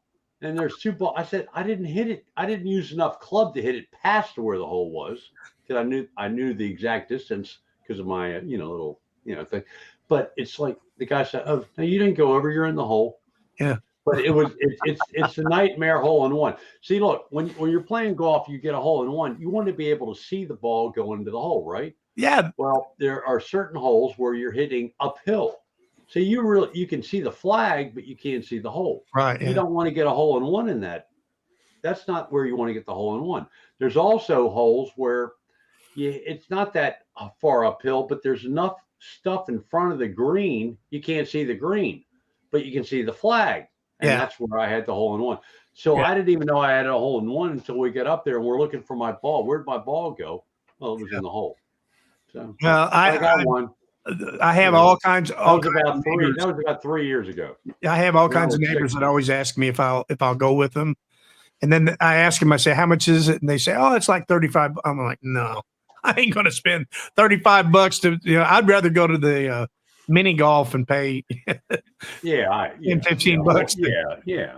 I have it. Or to the driving range. Those are Sure. Yeah. I have a question, and it pertains to guitars. Oh, All right, Uh, cool. Let's John- get back to guitar. John, like you're a very good player. You're accomplished. Now, did you take lessons, or just completely self-taught, or self-taught. Good question, Mitch. or from other people? Here, do this and do that. My style and my ability actually was already established before I ever even went to college, and Right. I was already pretty much formed of who I was musically. And then when I went to college, it really helped me to know the guitar neck a little bit. I didn't know the notes and I didn't know the chords, a lot of it, but when they started to explain the theory of things to me, it really made it easy for me to go, okay, if you're going to call that a D, then and this is a B minor. Oh, I get that. Relative minor. Okay, I get that. And if you move up to an E, then you know that the same distance from the E down to a C sharp minor, well, that's the relative minor too. So stuff like that would really make sense to me. G to an E minor. Oh, that's because it's 4 frets away. Or Right. A to an F sharp. You went to school. You did go to school for this, or I went to college for composition. Mhm. I was really a misfit because I got into electronics a lot. Not soldering type not that. I went into the musical side of electronics, meaning and it was very early. It was MIDI and stuff like that, and I got you. Yeah. They had the Commodore, and then we moved up to an Atari, and they had these sequencing programs to where, out of necessity, I needed a bass player or a keyboard player, so I would play those parts into the sequencer and then be able to play guitar and sing along with what I played into the computer. So I started to develop that world and learned more about that before even the colleges did, before they even offered it. And the tables got turned around after a while because I knew more about electronic music than all my professors did. And they were calling me for advice. I'm paying them to learn, to get the ticket, quote unquote. But then they're calling me saying, "Hey, we got this grant for, $50,000 or $75,000, and we got to buy new keyboards for the jazz band. What should we buy?" And I'm giving them advice on what to get and stuff, because it's good, but it's fascinating. Here's another thing we talked about Discord. You were showing us how you fixed, I don't know, some music you're working on somebody's, and it had, I don't know, 3, 4, 5 pieces, and some stuff was like they weren't perfectly in time. And he shows you how he fixed it. It was pretty amazing how. I'm not. I can't do any of that. With there's so much you can do when they developed. Quantization is the term that you use to put things in time correctly and stuff like that. That started way back when sequencing was the thing. When you did, you would play your keyboard and you would, and you didn't play it perfectly, but you could go beep, and then put everything on the beat. That's quantization. Then when wave files were introduced into sequencing programs, which wasn't a lot of it back then, it was only like 2 tracks or 4 tracks of audio because you were still using Sound Blaster cards. But they had a way to where you could actually slice things up and then manually slice them up and then quantize those, and zoop, now you got a guitar that starts at the right spot, or that kind of stuff. And now it's just automatic. You just take a take a WAV file and you say detect the tempo and line it up, and this is what it is, and that's how you do it. So and it keeps everything. I don't do it perfectly. I put what they call a humanized factor to it, so that it moves in tempo. It kind of flows to where it stays real sounding. That's what I do. And but yeah, you've got the ability to do stuff like that. There's doubling, there's tricks that you can use. For instance, if I do a vocal part and I want to make it really sound wide, I'll copy that vocal part. The exact same thing. Double track it, or no, I don't double track it. I take the exact WAV file and I'll put it down here, and then I'll copy it usually twice. Okay, and so now I've actually sang it once, but I've copied it 2 more times. Now I've got 3 of the same thing going on. Right. I leave the one that I sang originally in the center, if your speakers are in the center, and then I uptune the one on the left 3 points, maybe not even just 3 points, and then I detune the right one 3 points. Okay, and what you get is a detuning sound on that one and an uptune on this one with the perfect one. So each one's got a different. It's just a little bit slight difference, but what it does is it takes you from this and it goes woo, and it makes it go wide. So that's a little trick like that, and you can do that on guitar, vocal, bass, and then I'm known for actually singing the exact same part twice, and try to really hone in on the articulations to make sure it sounds like a single vocal, and you don't know why it sounds thicker, but it does. And then, on harmony vocals, if it's a 3-part harmony, I might do, if it's a first, third, and fifth, I might do the first, third, and fifth, or the, first, third, and fifth, or whatever. Do it 3 times. I layer them 3 times. So now you got 9 vocals going, 3 parts, but 9 vocals. And you talk about thick, it really helps you bring them down in the mix, but it really thickens everything up and really makes it very, very cool, so.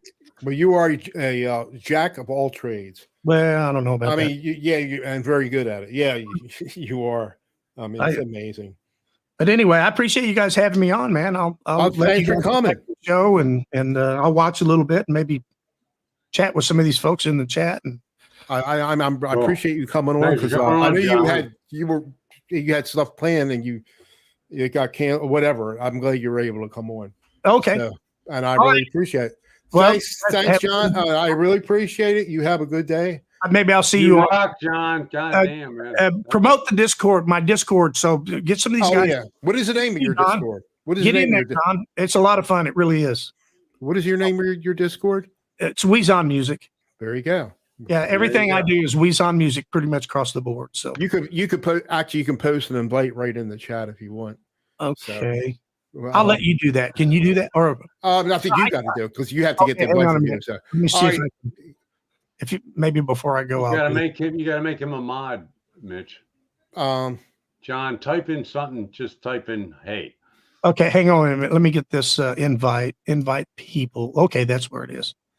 Copy that and then go back to here. But you got to be a mod to post. It'll still work. It just won't be high. It won't be live. But if I can make you a mod though, that'll be live. And in the meantime, I want to say hi to Ricky Compton, the Dog Pod, Doc. Say woof, everybody, and Brian Spalding and Blackjack Guitar. Did it make it?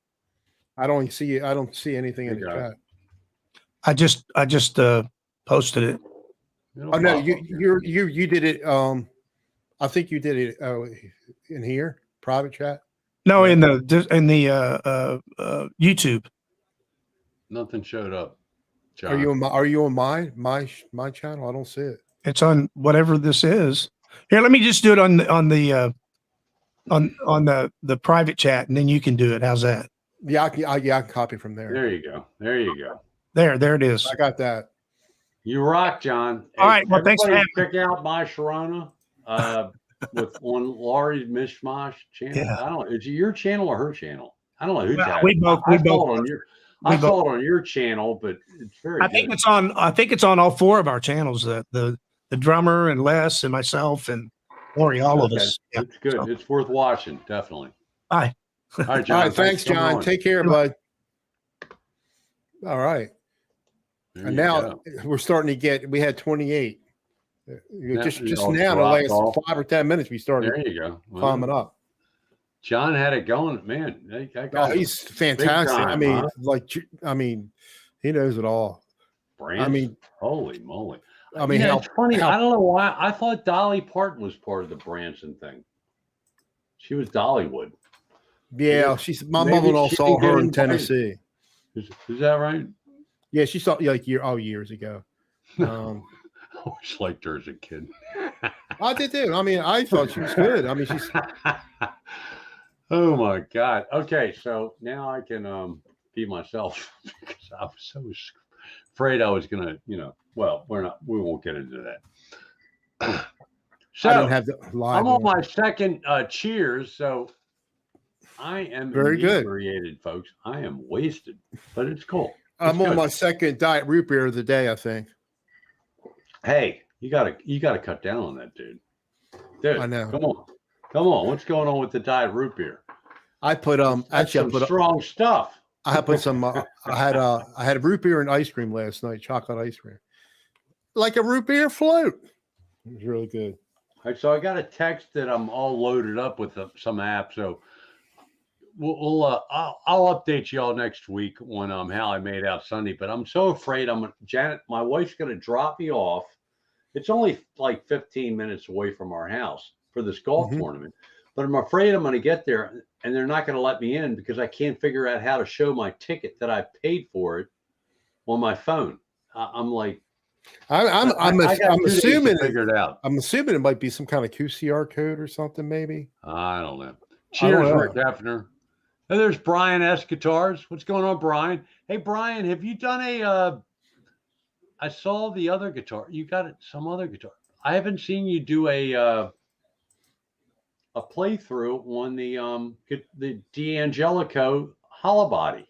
Come on, dude. Let's get with it.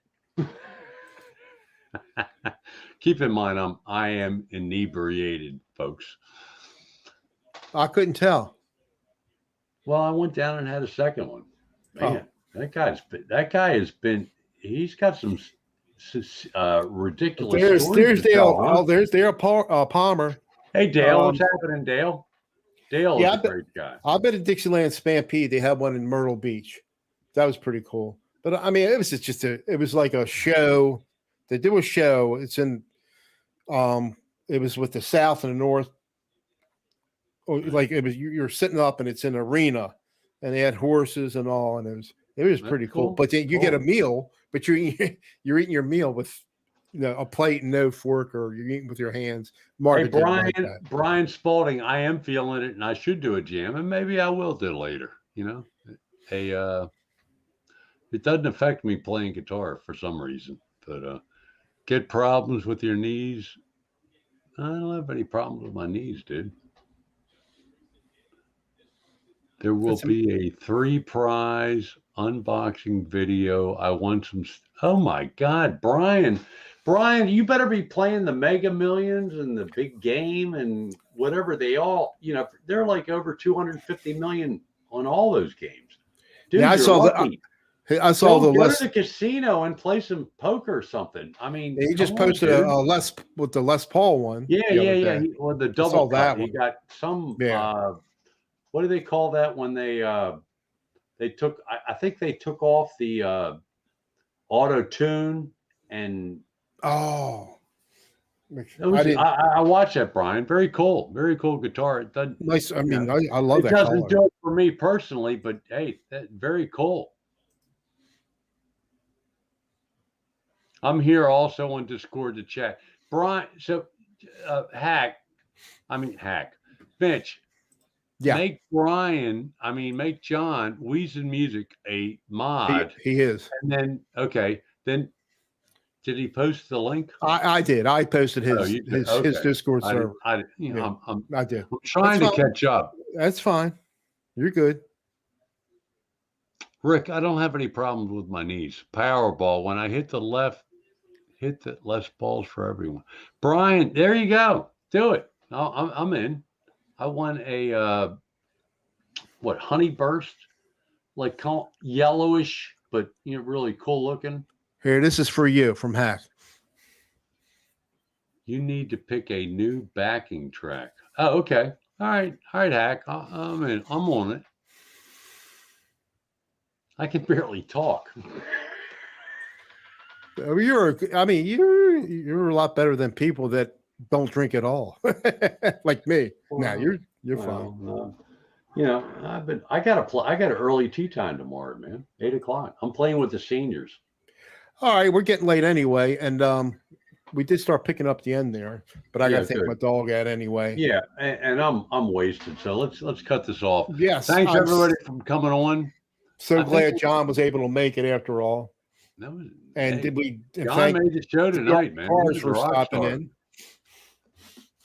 All right, Hack, I'm on it, and over your head. I don't know, Rick, you're losing me, dude. Rick,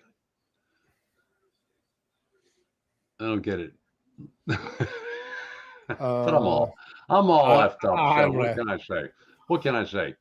We've been on for 2 hours almost. So hour and 50 minutes. So stay on. I want to talk to you, Mitch. I want to talk to you for a minute. Thank you guys so much for stopping in. I keep looking over here. My camera's over here. Anyway, because the chat's over here. Mitch, wait a minute, Mitch. What camera are we using tonight? I'm on my Sony, the good one. Okay. I thought you were going to try the one that. Well, this is still the best. This is the best one out of it. I know it is, but I thought you were going to try the one that had issues until you fixed it. No, it's it's fine. It was the computer. All the cameras are fine. It's the computer that some of the USB ports are flaky. Oh, we never asked you if I was too loud tonight because I changed my settings on my. No, you were good. Computer. I think John was a little hot. I think tonight. I didn't think so.